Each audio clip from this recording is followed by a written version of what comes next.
Okay, welcome to Channel Sport on Sunday. I am Ken Ochonogo. Sometimes you wait. That is because we have a live show. It goes on. The important thing is when you come to us, we are ready to come to you. And I know a lot of you are at home now, waiting to be part of this. Sunday, sports entertainment. We give it to you as it is, as hot as it is.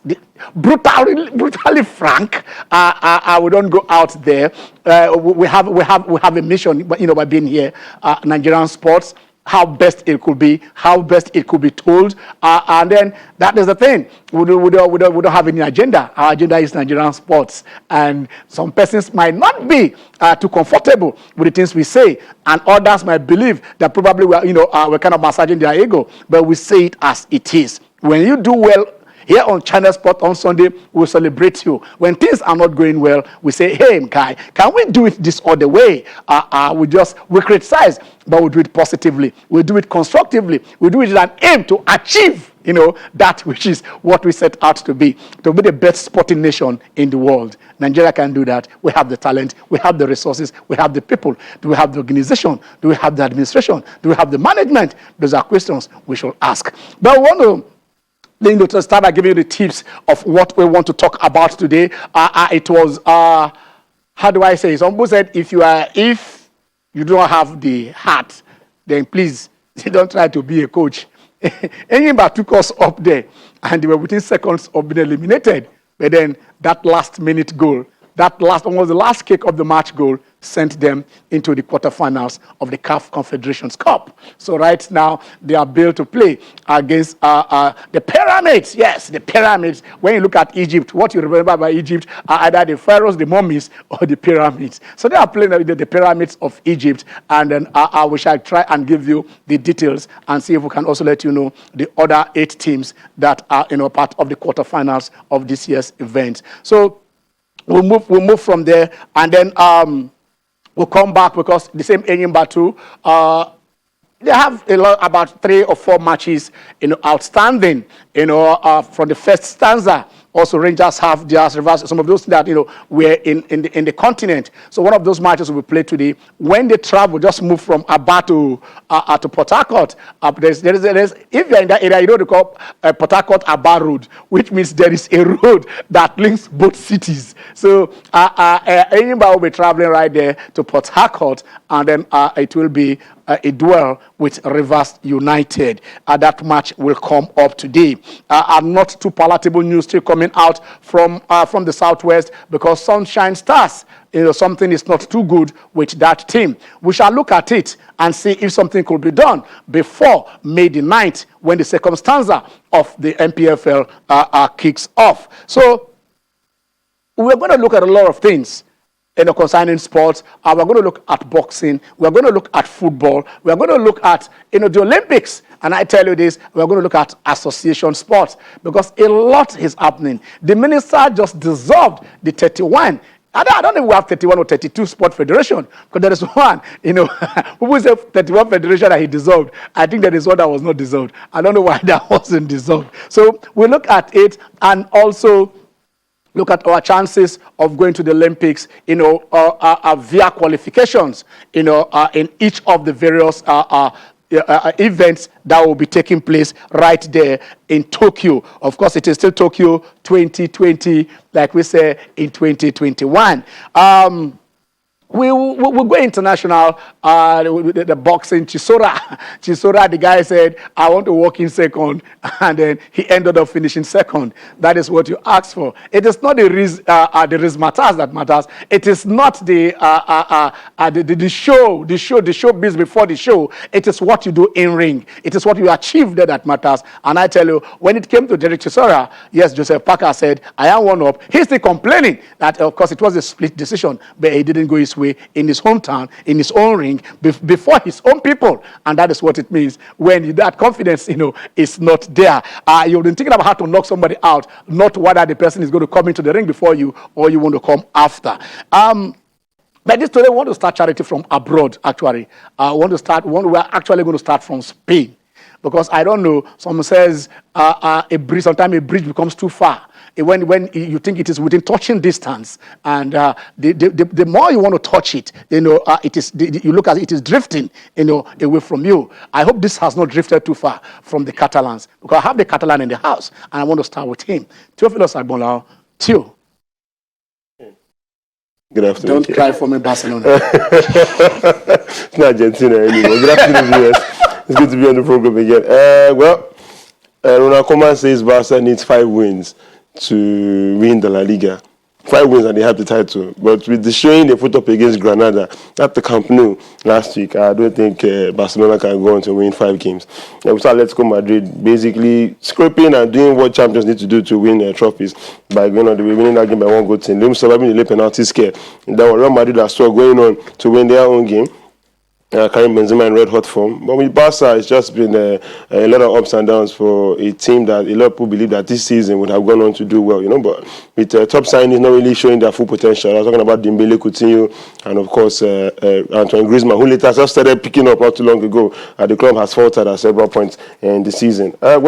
I don't see Barca winning the title. I really not see it. But then again, anything can happen. Because at the point, I remember sometime early in the season, earlier this year, Atletico Madrid, I think about 12 points ahead with like 2 games in hand, only for them to somehow just let it slip. And looking at the top 4, that's Real Madrid, Atletico Madrid, Real Madrid, Barca, and Sevilla. I think anybody can win the title, but for Barcelona and the Catalans in general, I don't think there's really hope. We are hearing talks about probably bringing Neymar back. We are hearing talks of Mbappe, hearing talks of Erling Haaland. You are not even looking to stop what is currently on ground, and everybody's talking about bringing these big money names. I really don't think that's a problem. From the coaching, the coaching crew, the staff. Again, a lot of things are wrong with that club. Let's move on to other things. They just won the title. yeah, of course. They won the Copa del Rey. Yes. But you're looking at the La Liga. I remember a lot of people talked about the fact that Madrid will not win much without Cristiano Ronaldo. And immediately after Cristiano Ronaldo left Real Madrid, they've not only gone on to win the La Liga title, they are playing the semi-final of the Champions League, as in stark contrast to Juve, who for the first time in about 10 years, we will definitely not win. We will not win the league. We will not win the league. And in 3 consecutive seasons have been knocked out of the quarterfinals by a team that on a normal day you believe that they will just go past. Because I think Ronaldo was also the final jigsaw to that particular team. I heard some people say back then, give Ronaldo 10 logs of wood, and we'll go on to win the Champions League. But let's not talk about that.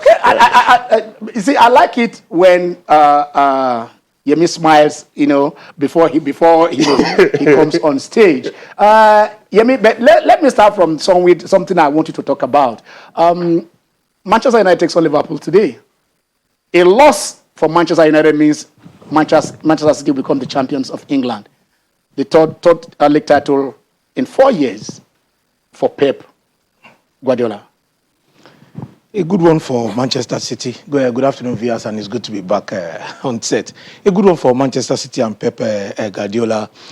They had their job cut out. They were chasing the quadruple before they got knocked out from 1 by Chelsea. Yes, they have 1 in the bag, and now they are chasing to the Champions League as well as the league. The league for the league, they're almost home and dry, because all they need now is to win a game. And they can as well even win the league this afternoon if Manchester United loses to Liverpool. Yesterday against Crystal Palace, was in the first half wasn't too good, but in 84 seconds they scored 2 goals. The man Aguero. That was a goal. The legend. Exactly. That was his 6th goal of the season. It shows you, for City's highest goal scorer, that was his 6th goal of the season. It's been an season plagued by injury for Aguero, and this will be his last season. City have announced. So for them, it couldn't have come better. It couldn't have come from another player. It couldn't have come from another striker than Aguero, who scored that goal. And we saw Ferran Torres killing off the game afterwards. So for City, I think, like Guardiola said, it's in their hands. They are within touching reach, exactly, with it. And for Manchester United, the match against Leeds United, like I told you before we came on, said they had the opportunity to win that game and put a bit of pressure on City, it will have been 8 points with 5 games to go. But now they drew that game against Leeds United and gave City the chance. So for me, I don't see any miracle happening. Even if Manchester United defeats Liverpool today, they're just postponing the evil day. So it's a matter of when, not if. Yes, they will be playing Chelsea. Even if Chelsea beats them again, they still have opportunity. They just need to. And if any of those teams lose, as at now, it's only United that can even stop them from winning. Every other team cannot win. What gives you the guarantee that Manchester United will win all their matches and City will lose? And City will lose all their matches. For me, it's almost as good as gone. Okay. Not the United under your only. Really. I want to stick. I want to actually stick with him. I know you're not impressed with Ole not putting pressure. But look at but if you are to be in Ole's shoes right now, you see that the league is you believe that you can only put pressure, but then it is not. If it is 3 or 4 points pressure, we're talking about 8-point pressure is too much for it. It has not lost so many matches throughout the season. You look at Ole and you look at Mikel Arteta, and they have that option of going to Europa to say, okay, with this I can get a title. This one is winnable. Why this one is that? Why will I expend so much energy? I'm already in the top 4. The worst I can drop probably is third or whatever it is. Don't you think prioritizing that will say, if Europa seems to be where I want to put my energy concentration on, and then see that this side is safe? You see, for Ole and Manchester United, it is important to prioritize given the current scenario. And we saw what they were able to do in the course of the week against Roma, demolishing Roma 6 goals to 2. You would say, all things being equal, that tie is done and dusted. After Manchester United is not Barcelona, where Roma will come back and score 4 goals. That you will say that tie is done and dusted. But when you even talk of prioritizing, yes, like I said, it is important. But you see, for the league, it is Manchester United, for God's sake. You have to fight till the last. Even when you know that second that you can go and get injured with your key player, when you can change the 2 and lose the 2. You're not. It is Manchester United. It is Manchester United. But the last time I checked, they've not won the league since 8 years ago. I'm happy that you have mentioned that. It is Manchester United. So they have a stronger chance. They have a better chance. Yes, they have a winnable chance with the Europa, and I think they should prioritize, which they are doing. The second leg against Roma should not be an issue for Manchester United. I was actually going to go back to talk about Pep Guardiola. And you look at the fact that a lot of people, critics have come out to say, even if he goes on to win the Premier League and he doesn't win the Champions League, he has not really achieved anything. That's to show you the kind of standard this man has set. For himself, as the greatest of them all. Basically, they almost never do it. So when you look at scenarios like this, it just makes you begin to wonder. Because you watch Manchester City play, and they're easily, if not the best team in Europe at the moment. The way they move the ball around, the way they go about, even without a striker playing in front of against their opponent, must find a way to somehow just go about getting the job done and getting it at the end of the day. So you see, I love the fact that you're waxing lyrical about Man City, and you can't. And Pep Guardiola, you can't take it away from them. They play sublime football, very attractive football, attacking football that you want to watch. Zero it on Pep, and it's good. Yes, no, you can't take it away from Pep. Pep has done well, yes, with that team. But you see, the question still begs. Yes. And like you said, when you have set a standard, the reward for good work is more work. Yeah. And people will always benchmark you with that. And even Pep himself alluded to that last season, that he wants to win the Champions League. He understands the need to win that Champions League as the icing on the cake. That will not diminish, yes, what he has done, but that will cement his position in that particular team. But that still remains to be seen. Let's see what let's see what when we talk about all this, and when you keep talking about the fact that even without a striker, if he chooses to play without a striker, that's his own. Takes me back.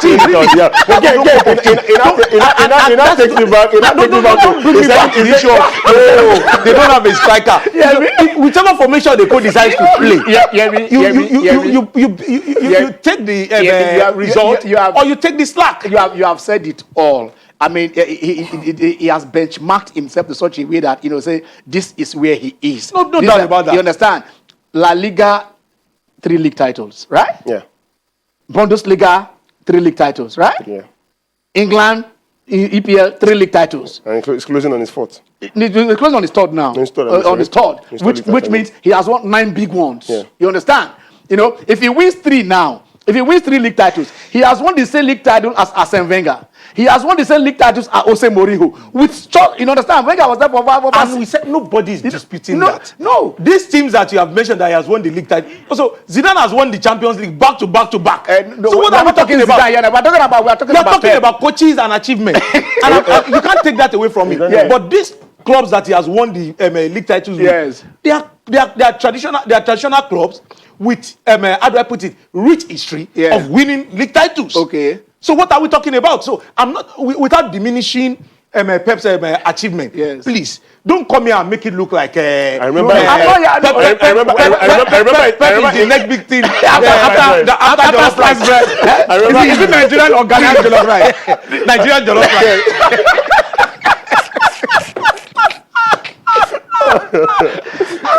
Oh my God! Okay, let me stick with you. Anybody does all proud. That last minute goal. Kind of some person. Look, I can't be a coach. There are things I can't be in this life. You understand? Coaching is not one of them. Coaching is not. I don't have the heart. You can only criticize. No, I can only analyze. You can only analyze. Not criticize. Because I would have died on that bench. You see, for Fatai Osho, the coach of Enyimba, it's good that we're talking about the qualification now, but really a lot needs to be done. And I love the fact that, yes, he understands that. They made it to the quarterfinal of this same competition last season. Yeah. And he has said it's even looking beyond that. At the time, the team was almost at the bottom of that table in Group A.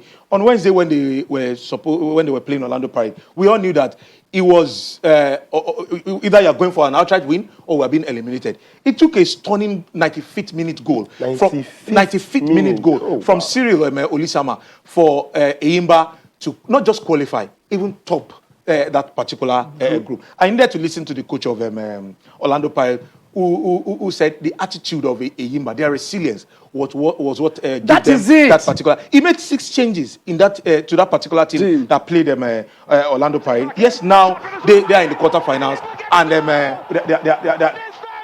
and see that it's a stunning goal. 95th minute. They get that 6 minutes at that time, and like you said, I can imagine what was running through his mind on the 93rd minute, 94th minute, knowing fully well that it's either we're getting this make or break, or is a make or break. So for me, a good one for Enyimba. At least we're still very much in there. They have said they're taking each game at a time. And one other thing they really should look into, if you look at Enyimba's performance, in on the road in this particular it has not been impressive. It has not been. They lost 3 times on the road. Yes, the players have come out to say they don't like the traveling arrangement.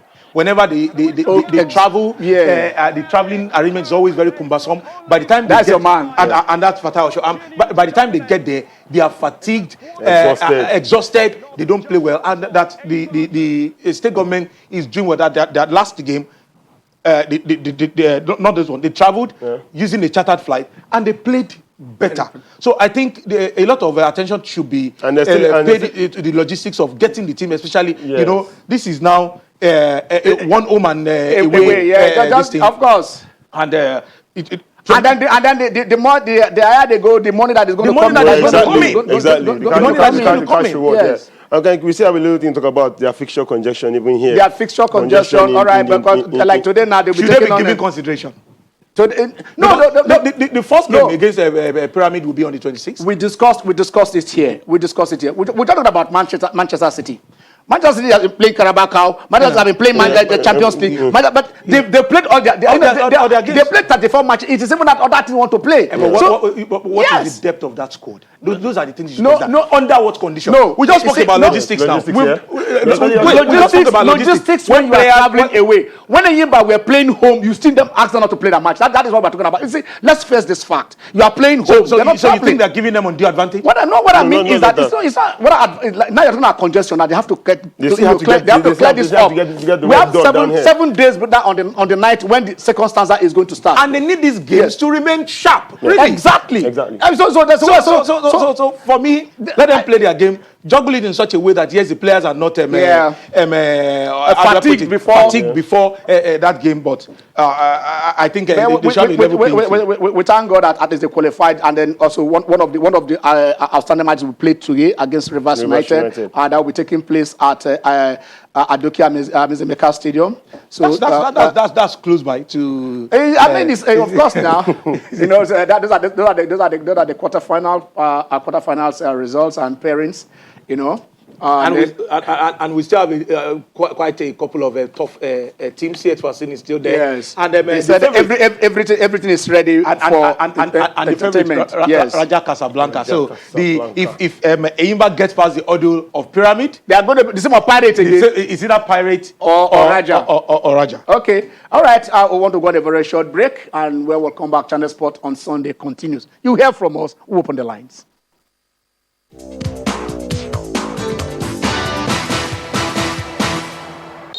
And it's kicked off eventually in what is the fourth ever matchup between these teams.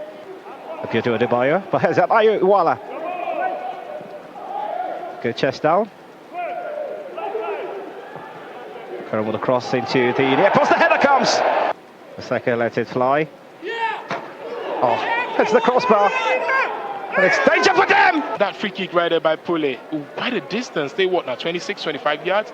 And it did not just only threaten the keeper, he almost actually scored. Farouk Mohammed looks like the man who will take this set piece. Well, it's more of a column who takes it. Doesn't go past the well-formed wall. And a second opportunity. That's a strong hand from Wayne Sandiland. That's a heavy first touch, but does well to go past the marker. Good control there. It's an opportunity for Curran to whip one in. Great hand. And timely save from Wayne Sandiland. But it was not just good enough to end up at the back of the net. It's not a way. Toss in! And it finally found it! But the flag goes up. That certainly doesn't look like it's going to count. 6 minutes of additional time.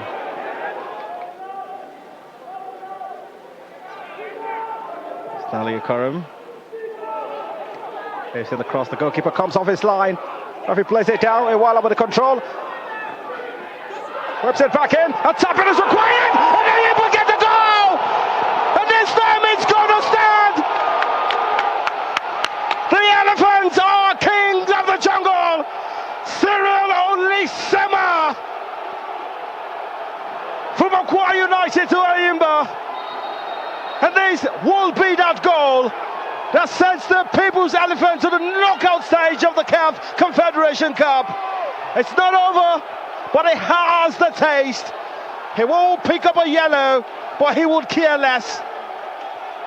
Wayne Sandilands get beat. What a time to score. What a moment. And that's it right there. Stanley Okorom with the definitive moment in this game, crossing the ball, and he just throw everything. And Ayo Iwala running with the ball as long as his leg can carry him. But that miss right there, you could call it a dummy, you call it anything. Enyimba will take it. Well, it could be nothing in terms of threat. And the whistle goes where they call home. They've not only fortified, but continue to dominate. It's a qualification, not just a result. Enyimba are true. Enyimba 1, Orlando Pirates 0.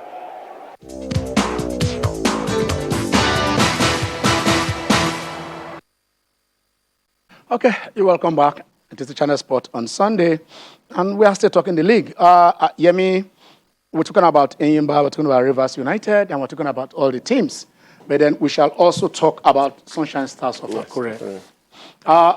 Last month or so, we did see players of Sunshine Stars. It's not the first time in the past few years where they have to go to the streets, where they have to go to the government house, where they have to go and have, go to the State House of Assembly to ask for their dues. I tell you this, the league, the first stanza of the league has ended, Yemi. The second stanza starts in 7 days' time, where they are playing away to Aqua United. Yemi, these players are still being owed 8 months' salaries. 8 months' salaries. And I remember they spoke with the deputy governor. They said they want to, they want to get new owners for the team. You want to, maybe sell the team or maybe have partners, whatever the concession is, is all about. Yemi, should I stop the state government from doing the basic thing, pay them their salaries? Ken, this is a sad commentary, really. We've been in and out of this with respect to this issue of Sunshine Stars. For any employer of labor, you're not doing your employees a favor by paying them their wages, what they are owed. It's a contract. They've done the work. Pay them what they desire. And you see, for me, in the spirit of the Workers' Day that we celebrated yesterday, I think the Ondo State government, yes, you have said, they met with Deputy Governor and said they're looking for new owners for the government. But pending the time when you get new owners, sit with these people, pay them their wages. 8 months, their families, they are dependents.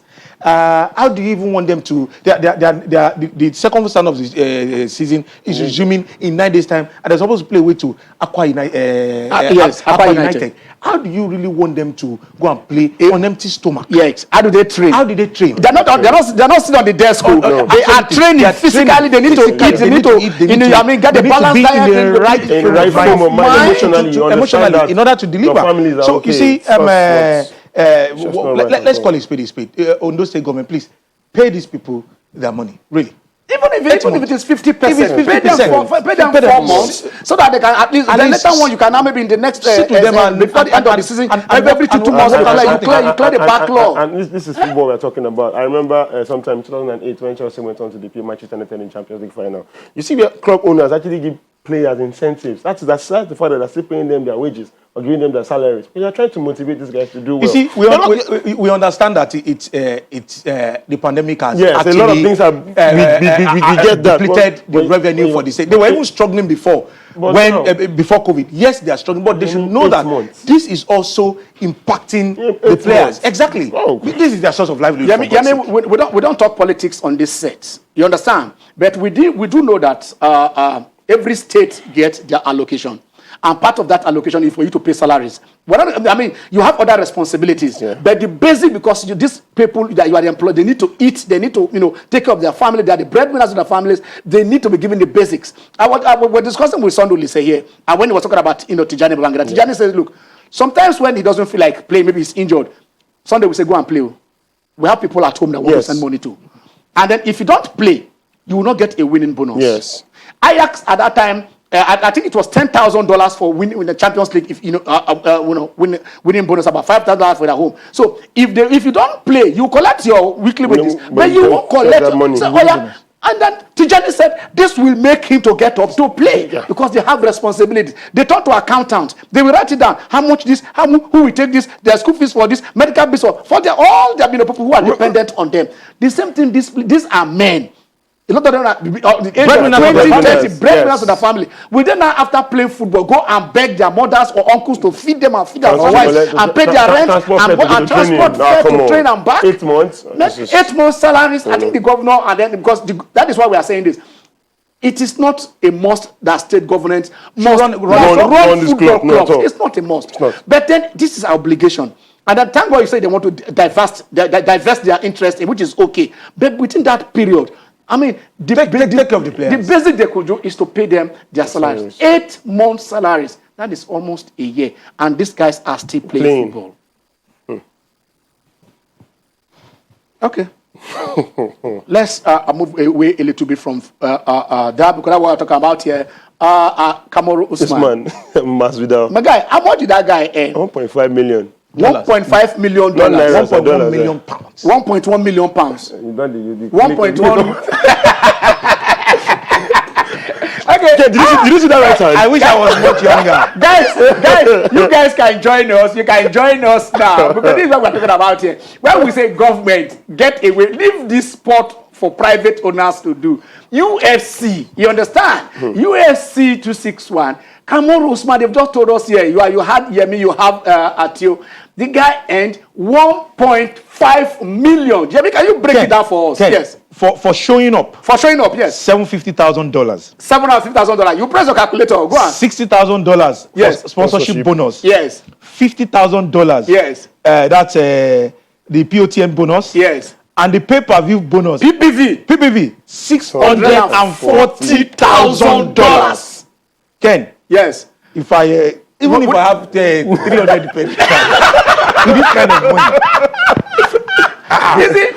You know, my people will say if a young boy is not greedy, the head of an elephant is enough to sow Gary. I tell you, that is it. You understand? And you saw his proud father. The proud father, and he used the belt. I want to give the belt to my father. Hey, come on, you are doing well. Come on, you are doing well. My baby, you see, if in fact, Masvidal that lost got about $800,000 for losing $800,000. I tell you this. You see, a few weeks back here, we're talking about the National Sport Festival. The state government said we are closing the festival because there is no money. Federal government said we are bringing money for you. So maybe they have given approval. If these things were done by private organizations, you won't be all doing all this. So if these things are happening, why do you still want to show that responsibility of the sport when you don't have the money? Do the ones you can. You know that there is school sport, there is uniform, there is boot. Go and do that. Leave elite and professional sport to run. If the National Sport Festival had 1.1 million pounds, no, that is how much Kamoru earned. Come on. I know what I mentioned, but I have to take it back to when a private bank said to put in $5 billion to start European Super League. Yes.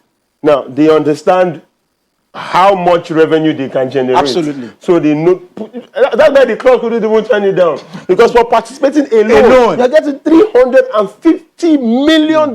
Ken, that's just for showing up, just for participating. Yes. Do you know what? And this club owners, this club are run by they are business people. That's why when fans came up let's take our first caller. Oh, are you in Lagos? Chelsea won. I'm in Lagos. Wow. You have left Kwara to Ogun, from Ogun to Lagos. No. That is things I'm working already. Where are you working? I greet you people. I need all of you. It's a long time I call. And I really appreciate that you talk about your United today. The way you analyze it, I'm so happy. Because you know that, don't let me go far. Don't go far. Today's, your analysis about Enyimba, I'm so appreciate for. Because everybody are shaking. Because if Enyimba qualify, it's for Nigeria, not for only Enyimba. And I believe that they will do more. Because I know Pataya is a very, very good coach. I really appreciate him. Thank you very much for your program today. All right, thank you, Owo. This is the Owo that we want. You know that when you call, you don't just start jabbing. Today is good. Owo did not bounce today. No, today because it's in Lagos. It's in Lagos. We are going to invite him to the studio if Owo calls someone is Nilori when he's at I'm from Ogun State, from Lagos. One of our avid callers, and we appreciate you so much. We appreciate you for. So you see, Ken, as we're talking about sports business, and government should just provide the policy framework, provide the enabling environment. Let them focus on the school sport.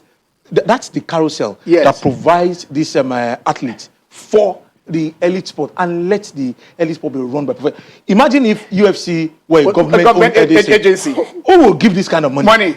After now, as in, who will give this kind of money? We're talking about we want to do vaccine. We want to provide this. Hospitals. We have the number of contingents that will go for this. But you see, in sport, it is the main actors that should get And we're talking about players now. For less than 10 minutes. Yes.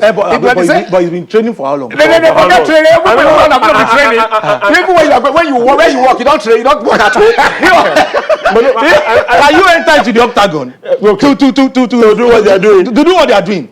Ken, you will not last that 2 seconds. Ken, you know there was a tweet that suffered not too long ago about Francis Ngannou. Yes. And his trip of how he got from Cameroon down to 7 days. Of course, he went through 7 countries. And he almost died. He almost died. So they put in a lot of work. He knows where that's coming from. I mean, for crying out loud. He won't get there training for that night. Everything is on hand. Training for those big occasions. And you know what made it interesting? Mandela has been running his mouth.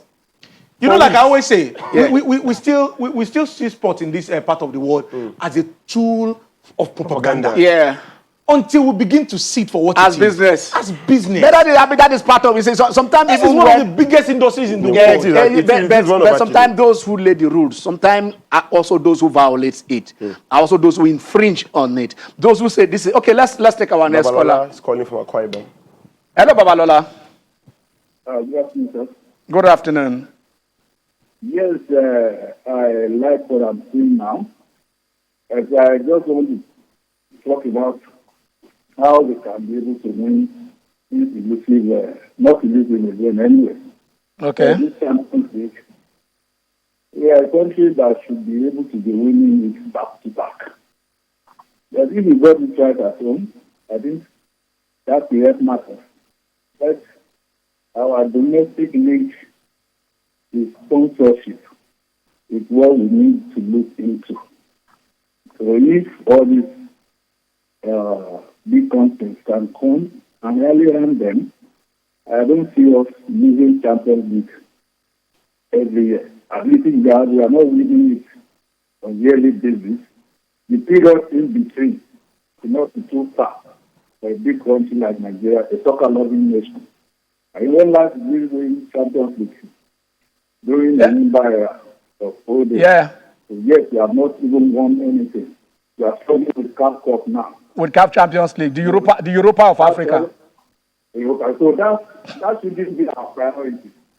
What should be our priority is the real money spending one. Yeah. We should be involved. And even as well get to the final on yearly basis, on season basis. So that's my contribution. If the so-called big company can rally around the own league, domestic league, I think it'd be better for us. Thank you very much. All right. Thank you, Balola. We spoke with one of the key actors here.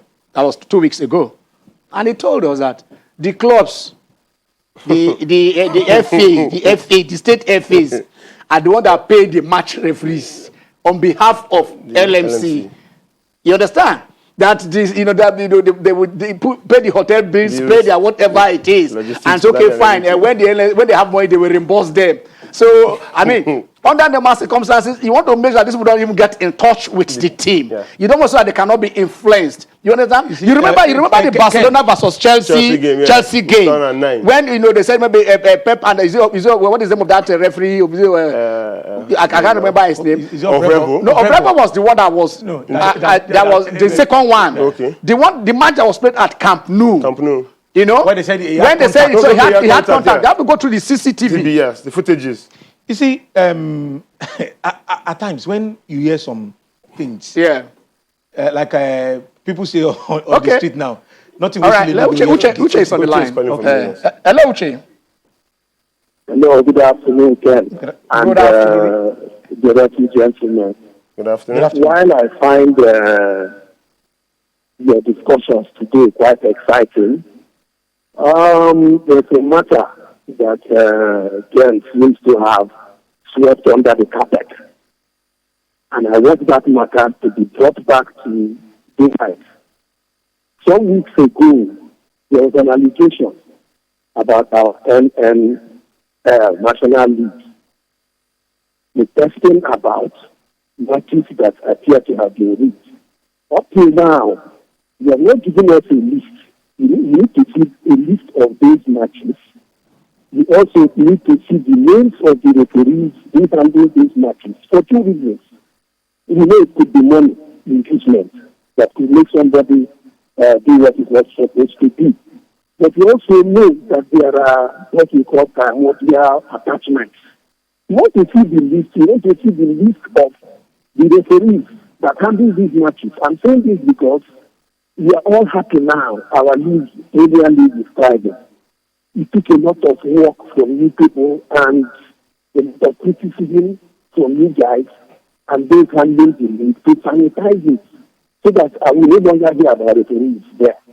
And then too close to that. If you allow a team to come in after review, it is going to infect and ruin our league. Please, next week Sunday, 10, we want to see that list and we want to know what has happened to those allegations. Thank you so much. All right, Uche, we'll do our best. A lot has been happening in NNL.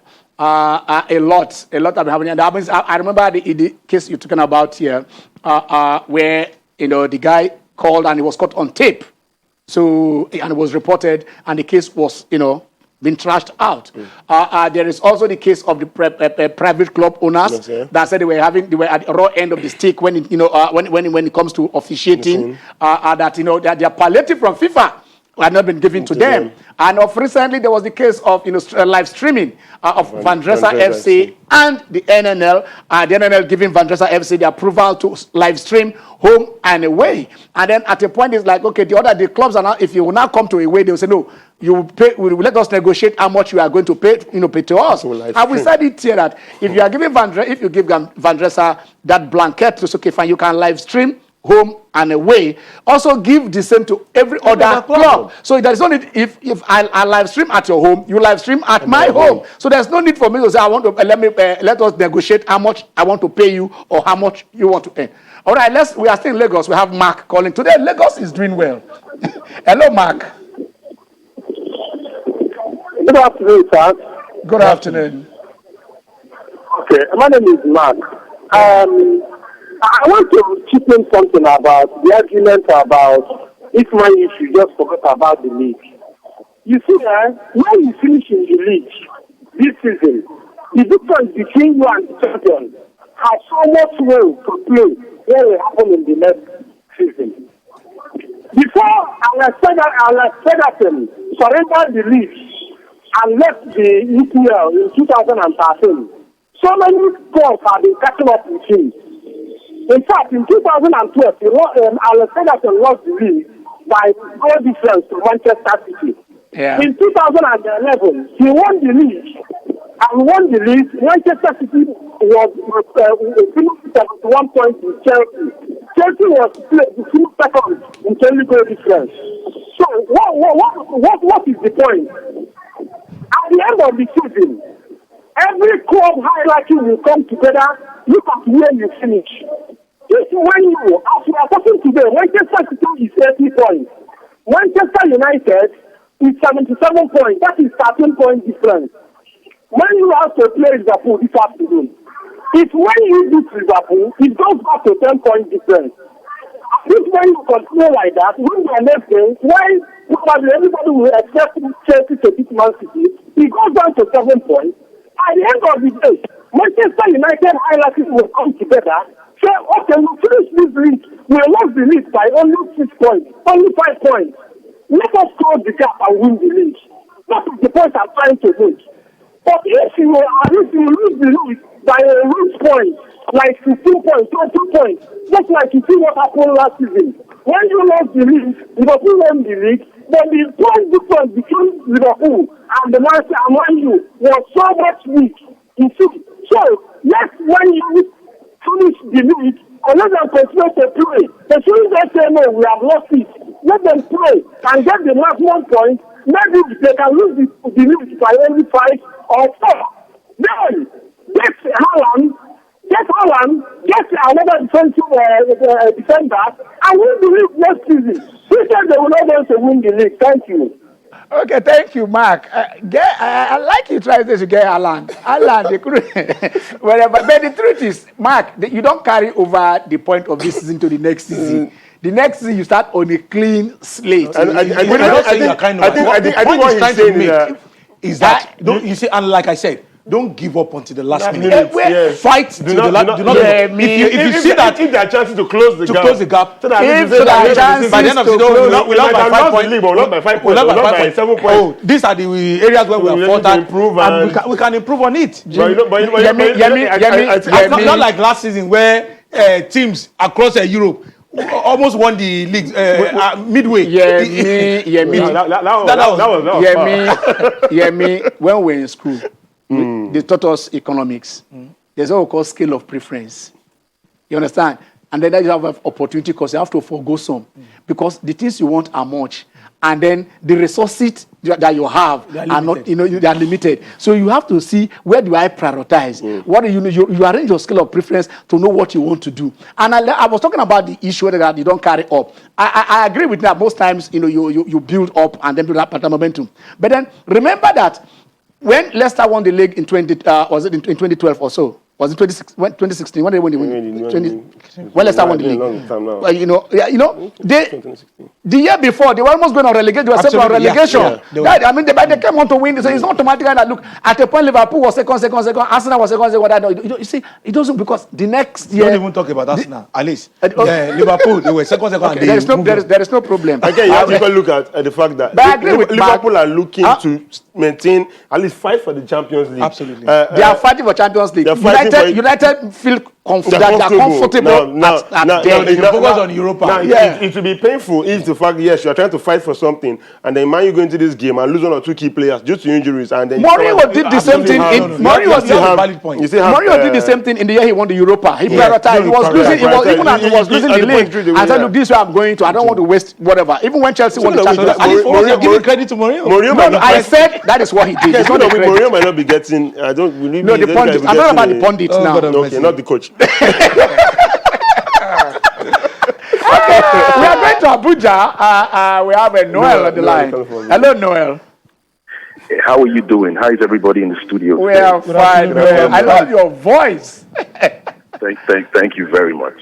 Yeah. I want to just briefly on the issue concerning Sunshine Stars. Yeah. And, it's a pretty pathetic issue. And with the situation we find ourselves in the country right now, we shouldn't really be expecting money from state governments or even the federal government right now. So we have to be very creative and innovative in the way we raise funding for our sporting industry. And I want to be very practical. I don't know if Channels TV can lead a discussion between the sports, the football clubs, and the music and entertainment industry. And the reason I'm saying this is clear.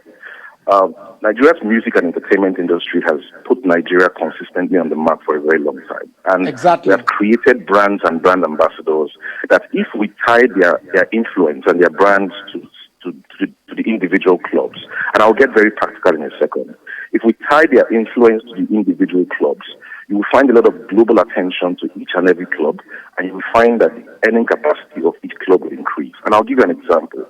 There has been serious competition between the Burna Boys, the Davidos, and the Wizkids of this world. Imagine if Burna Boy was a brand ambassador of Enyimba, and Wizkid is a brand ambassador of 3SC, and Davido is a brand ambassador of another club. You can imagine the instant global attention that will come to those clubs. You can imagine the instant sale of merchandise that would happen in those clubs. You can imagine the amounts of money that will be generated over a long-term basis for each one of these clubs. So I think we should start thinking strategically and thinking of how we can tap into the global acceptance and relevance of our music and entertainment industry, and tying brand ambassadors from this sector to the individual clubs, and using that as a platform to raise money to create global awareness for these clubs, to sell their merchandise, to increase global attention on the players, and the financial state of these clubs will immediately take off. So putting boots on the ground, I think an interactive session mediated by a global sporting entity like Channels will be very, very welcome, whereby the football clubs will sit down with the entertainers and see how they can work out a structure to leverage on the brand visibility of these players in the music and entertainment sector to the benefit of our sporting sector, to create global brands of from our football clubs as well. So I think that's a strategy we should quickly deploy, instead of each time we come on and we see these deplorable situations on television each time, it shouldn't be. They're creating ways to get things done. And I think that channels can lead this process. The same way you have done with the Channels Kids Cup. I think you can lead this interactive session between our global music ambassadors, our global entertainment ambassadors, and the football clubs, and see how each one of them can take up one club and say, I want to support you, my followership. I want to support you, my brand. Anytime I'm anywhere, I'm going to wear your jerseys. I'm going to talk about the club anywhere I am in the world. And before you know it, people will start looking into Enyimba. People will start Googling 3SC and finding out what is actually happening. Why is Davido supporting this club? And it will just take off from there. That's my submission. Thank you very much. God bless you. Thank you very much. And that is a very great submission. Thank you very much, Noel. Thank you very much. We've been reasoning along this line for a very long time. Brilliant idea. Yeah. You remember basketball, even boxing at the point, we're bringing in musicians we want to go on a short break. When we come back, we shall fertilize those ideas and say what it takes us, to Sports El Dorado. Stay with us.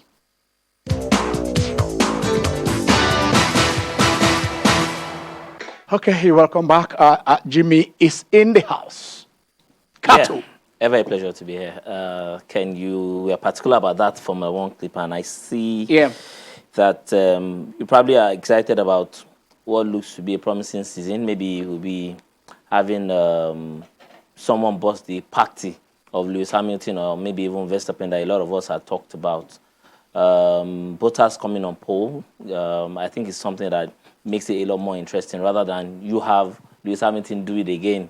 It was actually going in for 100 that is the issue, yes. It was actually going in for 100 pole, but he couldn't get it. But I mean, it's always going to happen. It hasn't happened yet, but you think that Bottas is beginning to show glimpses of, how well he had fared in times past. Let's go to Abia. Paul. Paul is on the line. Hello, Paul. Hello, good afternoon, sir. Good afternoon. Yes, I want to say something concerning our Nigerian National League. Okay. The numbers of the club that play in the Nigerian National League are too much. I think up to 46 or 48. 46 or 48, I think, right? I'm not too sure. Yes, 46. Because they have 4 groups. It's 46. 46, okay. You can see the English Championship League. They are playing up to 24 clubs, but our own is too much. 46. So maybe because that's why they have they group them into 4 groups. In total of numbers of the club is 46. It's too much. Okay. So then I want to say something about our FA Cup. Have they started playing it? About what? The FA Cup in Lagos or any other place. Have they started playing it? No. Okay, thank you very much. All right, thank you, Paul. To echo what he said, I think they are actually too much. 46 clubs, some 11 teams in a group, 11, 12. For some, 11, for the others, 12. And that means they will be playing 20, 22 games. We've talked a lot about regional football. There's no reason why we don't have a regional conference right now, as in conference kind of football, where we already know, okay, these are the two regions. But if you have 12 teams, it means you are going to play 22 matches. Yes. Maximum. Yes. Huh? And for at the end of the day, it's still too much. And beyond normal league is 38 matches for most leagues. Some are 34. With your league that does not have a calendar, you open in 1 month, you close in the next month. You do an average. And I think the caller that talked about the issue of something being swept under the carpet, he has a point. Yeah. The other time, we had 12 clubs withdraw, so to say, threatening to withdraw. Yeah. But there was no official communication from the NNL to say, oh, we've addressed your concerns. And the clubs that threatened to withdraw, they played the next match. They played the next matches 2 days after, a day after. We spoke with some of the major guys, even among themselves. And they refused to come on air to even communicate to the entire Nigerian population. One of them said, well, we spoke with 2, they said they were coming on air. By the time it was time to talk, they refused to pick their calls. Do you force them? They bring out these things and we pick it up on their behalf. So you begin to question the seriousness of even our football administration. It's not enough to say, oh, the NNL as the administrators did not communicate rightly. But you threatened. And you never gave a feedback to the people to say, oh, okay, our concerns have been addressed, even if the NNL had not gone ahead to make sure that the moves they made to ensure those concerns were actually addressed were there. Van Dresser came. Right now, we are seeing a lot of razzmatazz with Van Dresser and also NNL responding adequately. We understand that. I think they've resolved that now. Yes, they have resolved it. They resolved it. Van Dresser is back. At times, you just think that it's a fair victory for the two sides. You imagine that maybe, just maybe, something else will happen and we'll begin to talk about another episode entirely. So for NNL, they have it all to do to resolve all the shenanigans within that particular. Okay, I'm still with you, Jimmy. ladder. I mean, you are just coming in, so let's dwell on this. Nigeria missed out at going to the World at the release. You know, shocking. That is taking place yesterday and today. It was supposed to be an opportunity for our relay teams to qualify. What is your take on this? Some of the issues raised were, okay, fine. They went to the US for training. They couldn't get visa. They couldn't procure visa also from the Polish embassy. You know, initially they were not to go. Yeah. Yes, they were to submit late, and then the World Athletics gave them a waiver. As okay, you can qualify. Okay, let's take our next caller from Ikorodu. Hello. Hello. Hello, you are on. I'm on now. Yeah, my God. I want to talk to Ken now in studio. Ken is here now. Hello, good morning. Good morning, good afternoon. Mr. Ken, I want to ask one question. Go ahead. If people can, you help me make inquiry. I'm not diverting for what you are saying this afternoon. Just help me. What is happening to Nigerian League? A club is buying 7 players, goalkeepers. I've tried to start any team that has bought 7 goalkeepers. I don't know the essence, so can help me out. Thank you. No big club in particular. Jimmy, we answer you. Jimmy. Absolutely shocking. I was before when I saw it. The likes of Emmanuel Daniel, Nwabili, can be in the same club and you have 7 goalkeepers signed on. What exactly are they supposed to do? How many matches are they supposed to prosecute? That you're having 7 goalkeepers for a professional club. That's why you have almost 12 players being signed on to a club midway into the season. Then you ask, are we running professional football this way? Is this what's supposed to be happening? Lobby stars, lobby. They have signed 7 goalkeepers. Maybe goalkeeping is a problem. No, shockingly so. If you have the likes of Emmanuel Daniel in your team, Nwabili, and you are not contented, Moses Ocheje is in that team. At least 3 of those players, those goalkeepers, at one time or the other, they can loan them national team call-ups. National team call-ups. Them out. Oh no. They can loan them out. See, let me. This is not a football. See, there was a time I had issues with my, the tires of my car. Maybe early in the morning before I wake up, I have a flat tire.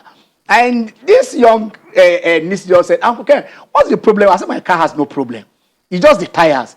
But he said, but every morning you go to pump your tire. I said, yes. He said, why not sell the car? Use the money to buy a tire.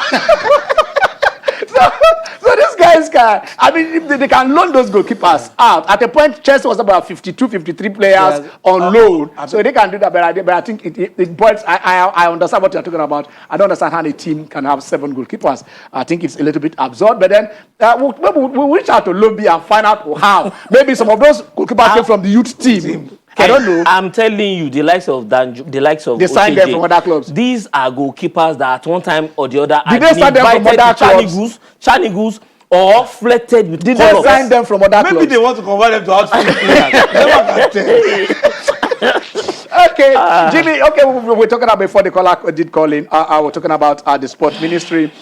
2 things, came in there that we couldn't make it to Poland. We couldn't make it to Poland now because of bickerings, internal bickerings, and then between the ministry and also the AFN, as it stands. And then the other also coming out from the ministry is the dissolution of all 31 sporting federations.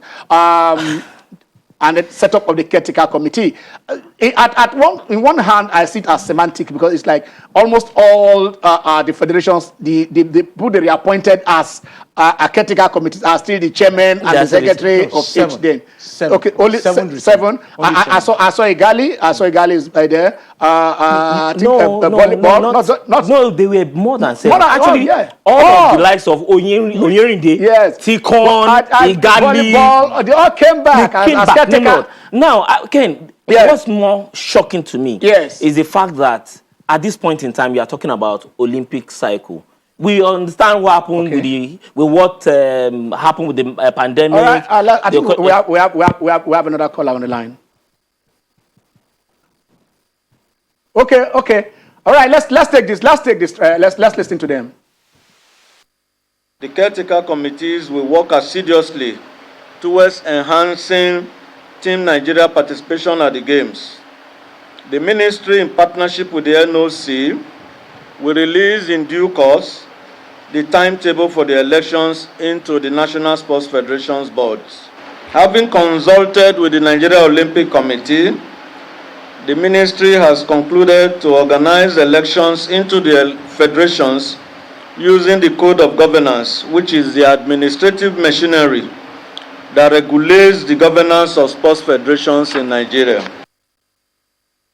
Let me quickly address Code of Governance. What it's supposed to do? What it's supposed to do is to ensure as much as possible all federations comply by sending in their constitution. Right now, what they have said is only 7 of the federations have sent in their constitutions. And I'm asking, if you have got supervisory role, oversight functions on these federations, why have you not ensured that they have done the needful? For the past 2 years, yes. Let's count out the pandemic year. Yes. To say, okay, the pandemic year. Even under the pandemic, they can still work virtually. Exactly. And so that they can do this documentations, their statutes and whatever should be out. So, instead of, what you have said. So it begs the question, the timing is awkward.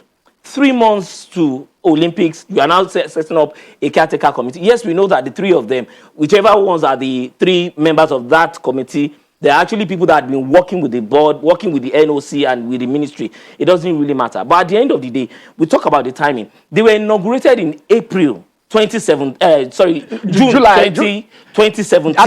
think the election was in June. The inauguration was in July. Yes. July. Yes. So if you are talking about 4 years, actually, it's like you are owing them 2-3 months. Yeah. But let's not even talk about that, because at the end of the day, when you consider what happened when that long was there, he put secretaries in charge so that they now liaise with the NOC so that they can now midwife the electoral process. But right now, you are telling them to be arbiters in their own cases, to say you are the caretaker committee and you are supposed to make sure the electoral process for another new board to come in, you are going to be in charge. You are becoming a judge in your own case. And it begs the question, yes, we do not want to talk about whatever happened with Guzo, because that's what the relays debacle had gotten us. Let's not even talk about that. It's only unfortunate that we could not go to the relays. It's not as if we don't have opportunities. We actually do have more opportunities. Maybe we'll have like 2 opportunities to still present teams and qualify. But it's unfortunate that whatever opportunities we are getting, we are squandering.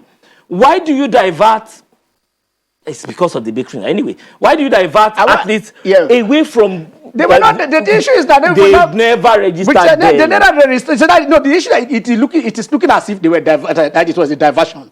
Just that means that they went to US to prepare for a tournament they have not qualified for, because you have to qualify first before you go and do a training tour. But so let's go and do a training tour why you're not qualified. But the issue is this: we failed. To put it to get our entries in. The World Athletics waited in and gave us a waiver. No, now it's usually that getting the visa to get in there became, from what I gathered, became an issue. Ken, the strongest point is that the minister, as a father of all, had the opportunity. They had that opportunity for the past 3 years to ensure that peace reigned in the federation. It's difficult. It's hard to do. But you get into the room, whatever differences there are, resolve all in the name of making sure the athletes at the end of the day, they are not having their own interest hampered. Because this is what we are saying here. You see, on the long run, you see, for my call and appeal to all the gladiators.